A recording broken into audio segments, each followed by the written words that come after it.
Hello. My name's Alex McDonald, and you're here on my YouTube channel. This is the third video. I want to shout out Brian Dickman for the challenge that he laid out. Here we are, consistently putting videos out every day. Like he said, building the habit so that we can help escape the financial matrix, help others as well. And so I wanted to talk about the weather real quick. I live here in Northeast Indiana. Yesterday was 70 degrees. Beautiful day, especially for November. Had the windows down all day, just cruising around with the beautiful sunshine coming in. And I saw lots of people outside just enjoying the weather. I think it's probably the busiest day for landscapers I've ever seen. And so today, right now it's 46 and it's gonna be a low of 33. So I think that warm weather is done. And so what I'm gonna share here is a little bit about my gardening. And it'll probably be the end of this season of gardening, and we'll get started in the spring and really ramp it up. So I want to show you a little bit more of what we're doing here, and I also want to tell you kind of how I got started being interested in gardening. So probably about 10 years ago, I went out to Avondale, Arizona, and I saw my first community garden. And then I saw this guy on YouTube. He was like, if you want to be a real man, if you want to be a gangster, then you need to garden, but not just for yourself. You need to garden and feed people. Like, you need to feed your community.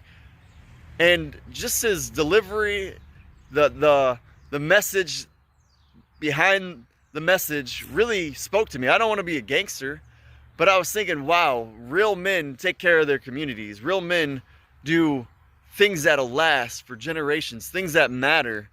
And as we see inflation rising, as we see different things happening throughout the world, then I know growing food locally is so important. And so I went from Avondale, I went back to where I lived in Butler, Indiana, and I proposed a I can't talk, huh? Thank you for your grace. I proposed a community garden and never got any traction, but I went back just a couple years ago and I noticed on my old soccer field by the filling center, there's a community garden. It's massive, it's successful, and that just made me so happy. So this year, 2022, was the first year I really started gardening. And so I'm gonna share with you what I did and what we're gonna do moving forward. Here we are in my backyard. This is a garden box I built. A neighbor actually said, hey, I got some tomato plants. You can pick them up if you want. So I came through, I got them, put them in the dirt here. Got these cages, and they just went wild. We probably grew over 200 tomatoes. Gonna deliver some to Jeff Landis in just a little bit. But we also put them in this Christie's cupboard over here. Such a great blessing for the community. So we've been able to provide tomatoes for ourselves and lots of people. We also grew some watermelon there. Had 2 watermelon that we ate that was really good. Working on building a bunch of shelves so we can grow stuff off the ground because there's a lot of rabbits out here. And then we got this that I just started building, preparing the soil. Gonna put the sweet potatoes in the ground next year, a couple more root vegetables, maybe carrots and some other things, and then preparing to make those some containers, little lounge area. And then over here, my friend Danny Pearsall, he actually built this garden box. It's a half barrel with some 2x4s. In there we got some cauliflower, we grew some strawberries. Next year the strawberries will start producing fruit. I don't know what happened with the cauliflower. It's pretty crazy. I don't think it's supposed to do that, but it did. I think it's because we grew it a little bit too close to each other. And then we got our compost barrel.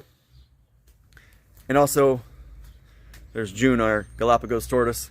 We also have this barrel. We grew some, that's where we grew the sweet potatoes first. And we got a couple from that were delicious. And we grew some cucumbers that were really good. So just to close this video, the church that we live beside has all this land. And I just imagine it being used for good. There being, I got my fire pit right there. Imagine picnic tables, lots and lots of food growing and feeding the community, maybe picnics. And so we're year 1 of gardening, we're gonna master this. Year 2, we're gonna get better at it, growing our own food and growing more food for the community. And then maybe sometime in the future, God will bless us and create the opportunity for a Monroeville community garden like Jared Luganville asked me about, or something like that. So thanks for watching. Check out the link down in the comments. Make sure you like, share, subscribe. Hope you guys have a great day.